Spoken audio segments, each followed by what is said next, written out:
பூனை கருப்பாக இருந்தால் என்ன, வெள்ளையாக இருந்தால் என்ன, அது எலியை பிடிச்சா போதும். அதாவது ஒரே கல்லில் 2 மாங்காய் வந்து சைனா வந்து அடித்தாங்க.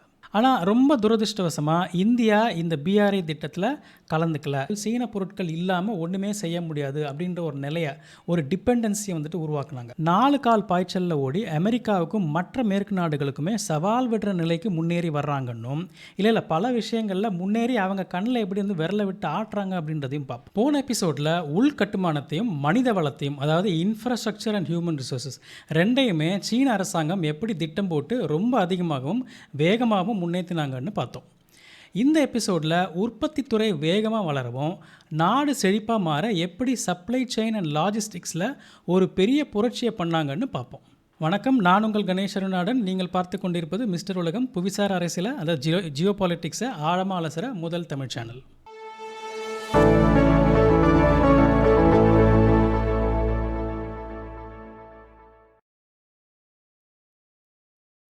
சரி, அது என்ன சப்ளை செயின் அண்ட் லாஜிஸ்டிக்ஸ்? முதல்ல சப்ளை செயின் அப்படின்னா என்னன்றதை பார்ப்போம். ஒரு வாடிக்கையாளர், அதாவது கஸ்டமர் இருக்கார், அவருக்கான பொருட்களையும் சேவைகளையும் அவருக்கு கொண்டு சேர்க்குற அதுக்கு ஆகிற முழு செயல்முறையோட மேனேஜ்மெண்ட் தான் சப்ளை செயின். இதில் சோர்சிங், அதாவது மூலப்பொருளை வாங்குறது, உற்பத்தி, சரக்கு இருப்புன்னு சொல்லப்படுற இன்வென்ட்ரி, போக்குவரத்து, அதாவது டிரான்ஸ்போர்ட்டேஷன், அப்புறமா டெலிவரி, இதெல்லாம் வந்துட்டு அதில் அடங்கும், இந்த சப்ளை செயினில் அடங்கும். ரெண்டாவது லாஜிஸ்டிக்ஸ். லாஜிஸ்டிக்ஸ் அப்படின்னா என்ன? மூலப்பொருட்கள், அப்புறம் உற்பத்தி செஞ்ச பொருட்கள், அப்புறம் சர்வீசஸ், இந்த மூணும் இதனுடைய போக்குவரத்து, கிடங்குன்னு சொல்லப்படுற அந்த வேர்ஹவுசிங், சேமிக்கிறது, அப்புறம் டிஸ்ட்ரிபியூஷன், இதையெல்லாம் இயக்கிறது, இதை நிர்வாகம் பண்ணுறதும் தான் லாஜிஸ்டிக்ஸ். இது ரெண்டுத்துக்குமே நிறைய வித்தியாசம் இருக்குது. நம்ம நினைக்கிற மாதிரி இது ரெண்டுமே ஒன்றும் கிடையாது. இதில் நிறைய வந்து இன்ட்ரிகேட்டாக ரொம்ப வித்தியாசமான பல விஷயங்கள் வந்துட்டு இது ரெண்டுத்துலேயும் அடங்கியிருக்கு. ஆக ஒரு மேனுஃபேக்சரிங் ஹப்பாக மாற சைனாவுக்கு திறமையான தொழிலாளர்களும் தொழிற்சாலைகளும் தேவைப்பட்டது. அதுக்கப்புறம் முக்கியமாக ஒரு அதிநவீன சப்ளை செயின் அண்ட் லாஜிஸ்டிக்ஸ் அமைப்பு தேவைப்பட்டது. அந்த அதிநவீன supply chain and logistics set பண்ணது மட்டும் இல்லாமல் அது உலகத்தோட ரொம்ப திறமையான நவீனமான லாஜிஸ்டிக்ஸ் நெட்வொர்க்கெலாம் செட்டப் பண்ணி வேலை செய்ய வச்சதில் வெற்றி பெற்றாங்க சைனா ஸ்பெஷல் எக்கனாமிக் ஜோன் அப்படின்னு சொல்லக்கூடிய SEZs, அதாவது ஒரு சிறப்பு பொருளாதார மண்டலங்கள் அப்படின்னு தமிழில் வந்து சொல்லுவோம். இந்த SEZக்குள்ளே வரிச்சலுகைகள், அப்புறம் ஸ்ட்ரீம்லைன் பண்ணப்பட்ட ரெகுலேஷன்ஸ், மிக நவீன உள்கட்டமைப்புகள், இதெல்லாம் வந்து உருவாக்கி கொடுத்தாங்க. ஒரு எக்ஸாம்பிள் வந்து ஷென்சன் SEZ, அதாவது ஷென்சன் அப்படின்ற நகரத்தில் இருக்கிற ஒரு SEZ. ஷென்சன் எங்கே இருக்குன்னாக்கா, அது வந்து ஹாங்காங்குக்கு பக்கத்தில் இருக்கிற ஒரு நகரம். ஹாங்காங் வந்து முதல்ல பிரிட்டிஷ் ஆதிக்கத்தின் கீழே இருந்தது. அதுக்கப்புறம் 1999 வந்து சைனா கிட்ட போச்சு. அந்த ஹாங்காங் வந்து ஒரு தனி பிரதேசமாக வந்துட்டு ஒரு நிர்வாகம் பண்ணப்படுது. அந்த பிரதேசத்துக்கு மிக அருகாமையில் சைனா மெயின்லேண்டில் செட்டப் பண்ண ஒரு நகரத்தின் பேர் தான் வந்து ஷென்சன். ஒரு சின்ன மீன்பிடி கிராமமாக இருந்த ஷென்சன் ஒரு சில வருஷங்களே உலகத்தோட ஒரு பெரிய உற்பத்தி மையமாக வந்து மாற்றினாங்க.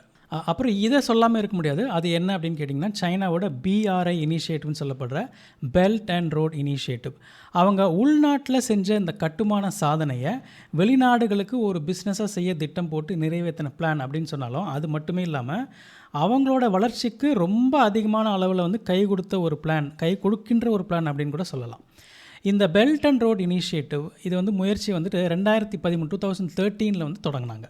அப்புறம் புதிய வர்த்தக வழிகளை உருவாக்குறதுக்கும் உலகம் முழுக்க சப்ளை செயினை இன்னும் நவீனமயமாக்கவும் ஒரு மகத்தான ஒரு முயற்சியாக வந்து BRI வந்துட்டு இருந்தது. இந்த திட்டத்தோட நோக்கமாக ரயில்வேஸ், ஹைவேஸ், அப்புறம் கடல் வழி பாதைகள், அந்த போர்ட்லேருந்து ஒரு போர்ட்லேருந்து இன்னொரு போர்ட்டுக்கு வந்துட்டு போகிற அந்த பாதைகள், இதை எல்லாமே வந்துட்டு விரிவான முறையில் ஒன்றுக்கு ஒன்று கனெக்ட் பண்ணி ஏஷியா, யூரோப், அப்புறம் ஆஃப்ரிக்கா, இந்த 3 கண்டத்தையுமே இணைக்கிறதா தான் இந்த பிளான் வந்து இருந்துச்சு, இன்னும் இருக்குது. பல உலக நாடுகள் வந்து இந்த BRIன்னு சொல்லப்படுற பெல்ட் அண்ட் ரோட் இனிஷியேட்டிவில் கலந்துக்க சீனாவோட ஒப்பந்தம் போடுறாங்க. ஒப்பந்தம் போட்ட எல்லா நாடுகள்லேயும் சீனாவோட கட்டுமானம் பெரிய அளவில் வர ஆரம்பிச்சுது, இன்னும் வந்துட்டே தான் இருக்குது. இந்த திட்டம் சீனாவை ரொம்ப திறமையாக பொருட்களை ஏற்றுமதி செய்ய மட்டும் உதவலை, உலகத்தில் இருந்து குறைந்த விலையில் மூலப்பொருட்கள், அதாவது ரா மெட்டீரியல்ஸ் வந்து இறக்குமதி செய்கிறதுக்கு கூட ஹெல்ப் பண்ணுச்சு. அதாவது ஒரே கல்லில் 2 மாங்காய் வந்து சைனா வந்து அடித்தாங்க.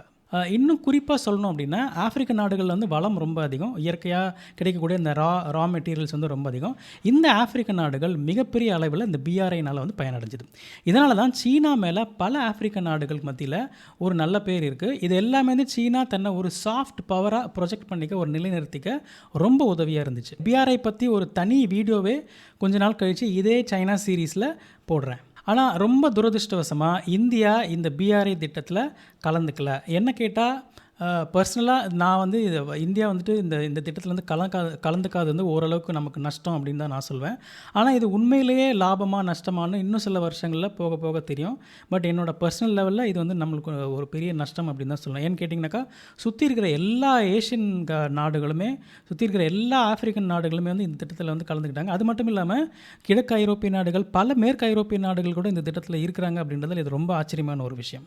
இந்த உலகம் தழுவிய இந்த சப்ளை செயின் திட்டத்தில் சைனா வந்து ஒரு எஃபிஷியன்சியை கட்டி எழுப்பினாங்கன்னு மட்டும் நம்ம சொன்னோம்னா அதான் இல்லை.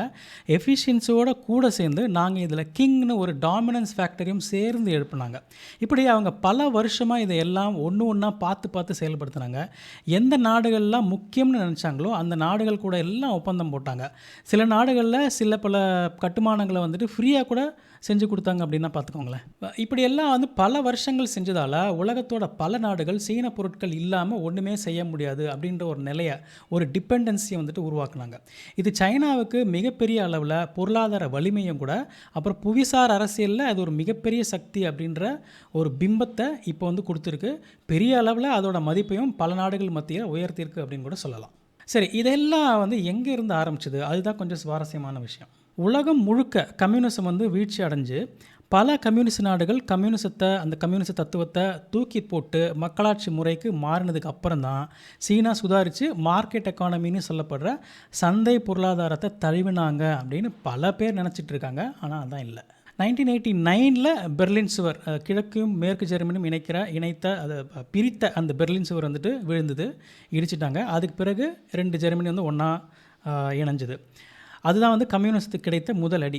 அப்புறம் 1990ல் 2 ஜெர்மனியுமே ஒன்றாச்சு. அதுக்கப்புறமா பொலன்னு கிழக்கு ஐரோப்பியாவில் இருக்கிற எல்லா நாடுகளும் கம்யூனிசம் விழுந்துருச்சு. 1991ல் சோவியத் யூனியன் உடஞ்சி 15 துண்டாக வந்துட்டு உடஞ்சி போச்சு. 1993ல் சைனா, வடகொரியா, வியட்நாம், கியூபா, லாவோஸ் இந்த 5 நாடுகள் தவிர உலகத்தில் மற்ற எல்லா கம்யூனிஸ்ட் நாடுகளும் கம்யூனிச கொள்கையை தூக்கி போட்டாங்க.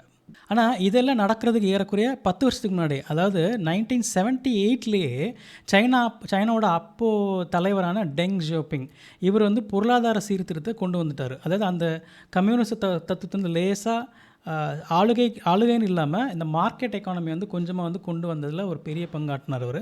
அந்த சமயத்தில் சைனா வந்து சோவியத் யூனியனுக்கு எதிராகவும் பல கம்யூனிஸ்ட் நாடுகளுக்கு எதிராகவும், ஆனால் பல மேற்கு நாடுகளால் ஒரு நட்பாகவும் இருந்துச்சு அப்படின்றத இங்கே சொல்லி ஆகணும். அப்போ டெங் வந்துட்டு ரொம்ப ஃபேமஸாக ஒரு வாக்கியத்தை சொன்னார்.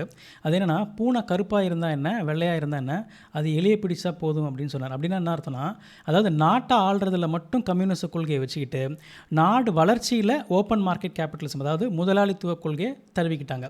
இது மூலமாக சீனா தன்னோட பொருளாதாரத்தை வெளிநாட்டு முதலீடுகளுக்கு திறந்து வச்சுட்டாங்க. இது பல வெளிநாட்டு நிறுவனங்களுக்கு குறைஞ்ச விலையில் சீனாவில் உற்பத்தி பண்ணலாம் அப்படின்ற முடிவை எடுக்க வச்சு பல தொழில்கள் சீனாவுக்கு படையெடுத்து வர காரணமாக இருந்துச்சு. சீனாவோட பெரிய மக்கள் தொகை, அப்போது இருந்த இந்த காம்படிட்டிவ் லேபர் காஸ்ட், குறைந்தபட்ச சுற்றுச்சூழல் ரெகுலேஷன்ஸ், இதையெல்லாம் சேர்ந்து டெக்ஸ்டைலில் இருந்து எலக்ட்ரானிக்ஸ் வரைக்கும் எல்லா விதமான பொருட்களையும் உற்பத்தி செய்ய சிறப்பான இடமாக மாறிடுச்சு சைனா. இந்த உற்பத்தி திறன் தொடர சைனாவோட எக்கனாமிக் மிரக்கிள் கண்கூட வந்து தெரிய ஆரம்பிச்சது. உள்கட்டமைப்பு முதலீடு, தொழில்நுட்பம், ஒழுக்கமான அரசியலமைப்பு, இந்த 3ம் தான் சைனாவை ஒரு டெக்னாலஜிக்கல் அண்ட் இண்டஸ்ட்ரியல் லீடராக வந்து மாற்றுச்சு. சீப் லேபர், சீப் குட்ஸ், இந்த 2 மட்டுமே சீனாவோட அசுர வளர்ச்சிக்கு காரணம் இல்லை. அதனால தான் அடுத்த முறை சீனாவில் சீப் லேபர்ஸ் ப்ரோ, அதனால தான் வந்து அவங்கெல்லாம் வந்துட்டு எல்லாமே சீப்பாக மேனுஃபேக்சர் பண்ண முடியுது அப்படின்னா மட்டும் அது வந்து உண்மை இல்லை. அதை மட்டும் சொல்லாதீங்க. ஏன்னா அதுக்கு பின்னாடி வந்து மிகப்பெரிய ஒரு வேலைகளும் பல செயல் திட்டங்களும் இருந்திருக்கு அப்படின்றத நம்ம இந்த கடந்த எபிசோட்லேருந்து பார்த்துக்கிட்டு வரோம். இந்த வீடியோ சீரீஸோட அடுத்த எபிசோடில் சைனா எப்படி இவி, ஏஐ, செமிகண்டக்டர் இந்த மாதிரி டெக்னிக்கல் துறையில் 4 கால் பாய்ச்சலில் ஓடி அமெரிக்காவுக்கும் மற்ற மேற்கு நாடுகளுக்குமே சவால் விடுற நிலைக்கு முன்னேறி வர்றாங்கன்னும், இல்லை பல விஷயங்களில் முன்னேறி அவங்க கண்ணில் எப்படி வந்து விரலை விட்டு ஆட்டுறாங்க அப்படின்றதையும் பார்ப்போம். உலகத்தில் நடக்கிற விஷயங்களை செய்திகளாக தராமல் அது ஏன் நடக்குதுன்னு புரிய வைக்கிறது தான் மிஸ்டர் உலகம் சேனல். ஜியோ பாலிட்டிக்ஸ்னு சொல்லப்படுற புவிசார் அரசியலை பற்றி ஆழமாக தெரிஞ்சுக்க நம்ம சேனலை சப்ஸ்கிரைப் பண்ணுங்கள். இந்த வீடியோ உங்களுக்கு பிடிச்சிருந்தா லைக் பண்ணுங்கள். உங்களோட கருத்துக்களை மறக்காமல் கமெண்ட்டில் பதிவு பண்ணுங்கள். நன்றி.